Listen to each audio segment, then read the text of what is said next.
All right, I just want to make a quick reaction based on what happened just a moment ago. Please, I am very, very sorry for what happened. Like I always tell you, here we don't promote violence. I don't promote violence. I don't support any criminality. But we have to make anything, try our best to be realistic, and without trying to put anybody in problem or trying to say something that will trigger any issue. But on the course of doing that, some people may misunderstand it, but we have to say it the way it is. So please, I am not. I'm not going to come live. Okay, today. Let me know. I will try my best to upload if possible that I have chance to do that. But what happened just now is another.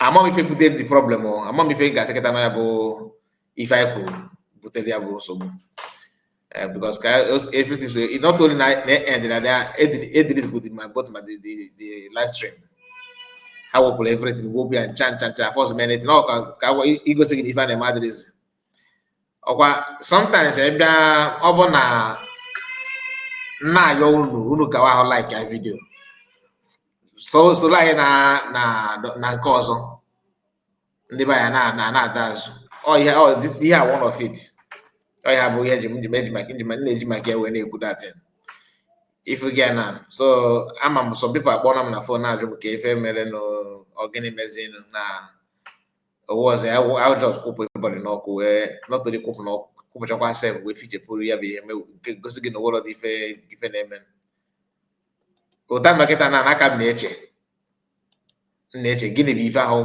ka ife bụ ife ahụ ife nkwu na that video butere ife dị ụta. Anyway, biko like this video so that ndị so anyị wee nọ na the live stream before ka we get what ife men ka abịa dị ka ọ nọwee otu esi ekwopụ mmadụ n'ọkụ na-agwara na mere ka mmadụ mara mmadụ surprise aka na-ekwopụ sef na South Africa everything just wee gaa kwe gbatuo nnọọ nọzi zero ka ma ofuo ya naza agwa m that na nchọkwa ka bido life ga na gwa m that na mụ amabịazi life anaghị na mụ amabịa mbawo life ebe ahụ na akwụsị m ịga life for kịta mụ amabeghị the level of like how many days or how long amabeghị m ọ mechie vidio na kịta ka m baa ka mma life butere mụ aja amabịawo life ebe a kịta I form if you get because most of the videos go to for now. Most of the video make upload. Or I don't know to the too much. I don't understand. And then my like this video, you wait a video no. Then I comment on the video and one more before the wire course there. And the kid for Mogosigi because a na-ekwu sometimes ndị baya some ndị baya na-eche na ị na-ekwu ya ka enyere gị aka na-enyere gị aka ichefuo that na anyị ọbụla mepere anya niile mepere emepe ụgwọ ndị na-adịkwụ gị n'azụ ya bụ ife o juru jọọ njọ ịnọ na be onye ọzọ na-ekwu ụdị okwu dị ụta ọsọ ọbe mmadụ ka a nọ n'efe ahụ sọmba na-agwa m na ha wezi ndị na-amụgosi ife Igbo ịnagara asụ ife chukwu efi chọrọ ikwu n'Igbo jiri asụba anyị wee kwuchie okwu sef na wee ndị na-arụzi ọrụ na kọmpani ahụ na-egwu na at least na-agwakwa afa na efe ikwu na efe ominu because o wee gaa na platform ya nkwuo kpai ọsịmị ya ịga na akasa dị ka na ijigoro kpai kwuchie ịma ife mmadụ ịkpaghị mmadụ na ikwuchigodo sef na afa ma ife ominu because na ha kịta na amazi ihe dị mmadụ surprise afọ ihe dị njọ atọ na ife anyị na video I don't understand but ka mechagoro ka nna ya ka nta ya na amala ife bụ ebe ya bụ mmiri so ebe Bible bụ oke bọọlụ so ọ bụrụ na ihe bụ na iso awọchị bụ iso ịnọ ya egbula anyị na the live stream ma like ịgwa m your own experience oge ya bụ ihe mere the thing on the load I just kwụpụ entirely. I just want to know from side nke gị wa ka ịgwagodo m ife gị wafọtala ebe afọ and biko kawa ahụ like this video and support us in any way you can I'm somehow very, very down based on what happened now because we are almost at end. All the conclusion can be taken from people. That's why I feel that na zero corners near. Wow.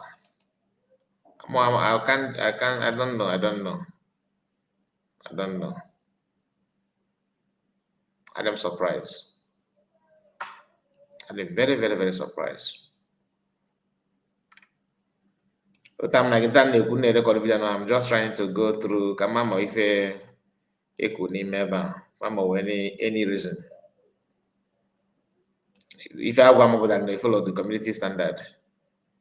I'm on with Facebook community. I don't get it. Actually, I can be life again. I say, but you cannot. And for now, I'm more manga. Not the YouTube which more yega.